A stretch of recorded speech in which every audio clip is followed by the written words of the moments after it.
Working memory, Module 6. The working memory can be defined as holding information in your head just long enough to do one of three things.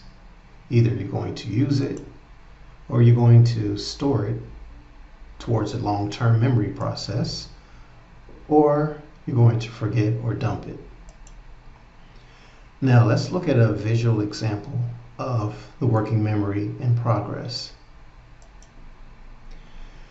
So our live illustration of the working memory shows us from the Baddeley and Hitch working memory model that the inputs that come in, verbal, through the sensory memory, which is our hands, smell, taste, touch, from there has to get our attention. The visual spatial scratch is what we see. The phonological sections is what we hear and how we repeat over information that we can use. So from the central area, it goes into our long-term memory. Let's give you a better example. So a teacher is teaching a lesson to the student. As a student, you are taking in the information, trying to decide what to do. Normally the first step is to dump the information, especially after it's been used. But if we can go further and get the attention of the information into our brains or into our central area through visual means, or could be through what we hear, that would then cause the information to go into our working memory and deposit it into our long-term memory. From our long-term memory, it is stored there that we can use it to come back to the working memory when needed. After this happens, we are now in connection with a large range of information and networks, which makes us look really smart. So what do we do with the information that we receive?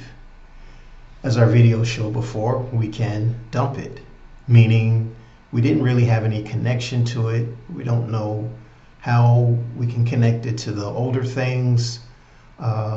Doesn't really mean too much for us, so therefore it was just useless information. Or we can use it.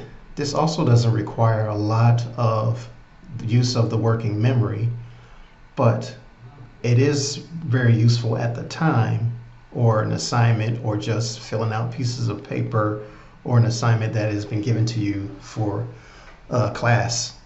So it is useful, but it's not the total use of the working memory that we can go through all the steps to recall it, to bring it back, and therefore use it to build newer or more information.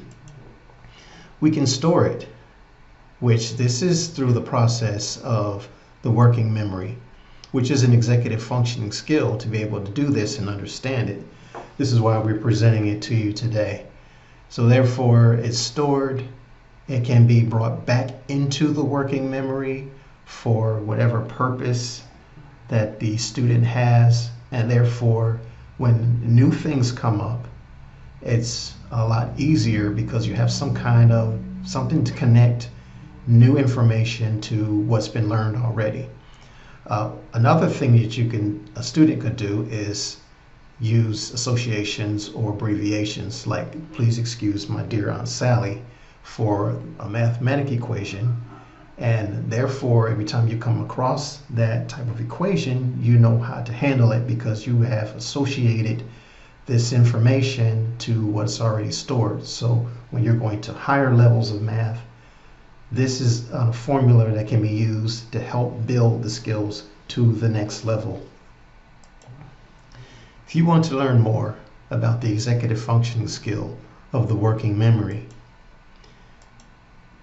read Module 6 content. Complete the modules exercises 1 or exercise 2. And complete the module assessment. Thank you.